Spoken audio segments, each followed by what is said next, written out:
আমার যদি গুলি আরো ৫টাও লাগতো তাইলে কোনো আফসোস থাকতো না। পরিবারের কথা চিন্তা হয়েছিল যে আমার বাবা মারা গেছে ১৮ দিন আগে, আমি যদি মারা যাই তাদের কি হবে।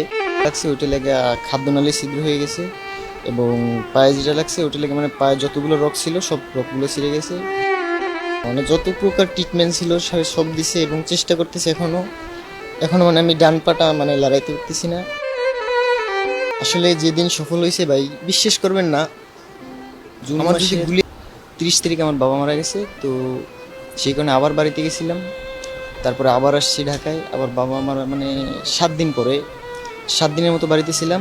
তো তারপরে আবার আসছি, কারণ আমার বাবাই তো মানে আমাদের পরিবার চালাতো। তো তারপরে আমার বড় ভাই মেজো ভাই তারাও চেষ্টা করতেছে।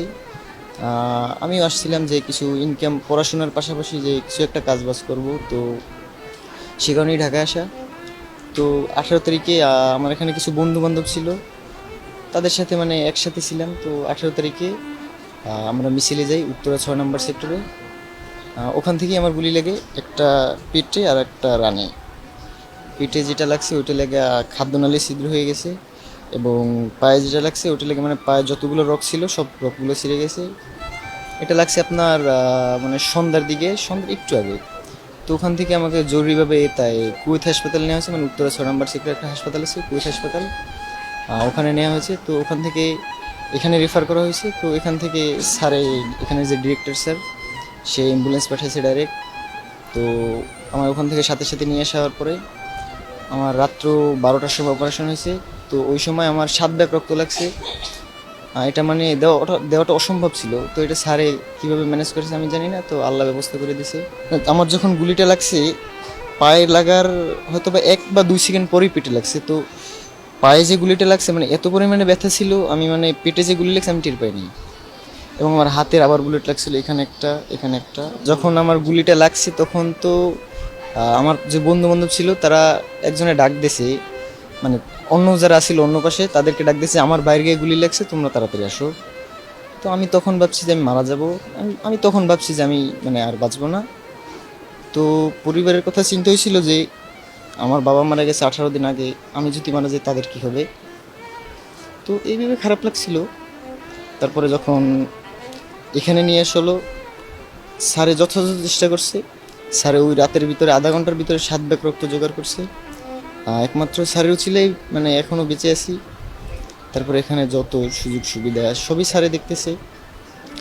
এখানে যেরকম ডাক্তার, নার্স, এখানে ডিরেক্টর স্যার, এখানে যারাই আছে দায়িত্বে সবাই অনেক ভালো সেবা করতেছে এবং এটা মনে হয় না যে সরকারি হাসপাতাল।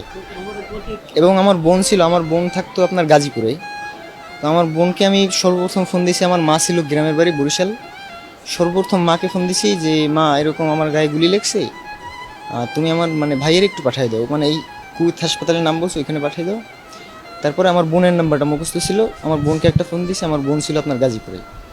তো ওই অবস্থায় কীভাবে আসছে সে নিজেও জানে না। আমি বলে আমি দৌড়াইতে দৌড়াইতে আসছি না, কীভাবে আসছে আমি মানে সঠিক আমি নিজেও জানি না সে কীভাবে আসছে ওই আন্দোলনের ভিতরে। তারপরে আমার ভাই একজন মানে আমার 2 বছরের বড়, সেও বাড়িতে থাকে, সেও রাতে বরিশাল থেকে কীভাবে আসছে মানে সে নিজেও বলতে পারে না। মানে আমার গুলি লেগছে শোনার পরে। এবং এই যে ডিরেক্টর স্যার, তার কাছে মানে আমার বোন বলতেছে এখানে আসার পরে যে স্যার আমার বাবা মারা গেছে 18 দিন আগে, যদি ভাইও চলে যায় তাইলে আর কিছু থাকবে না।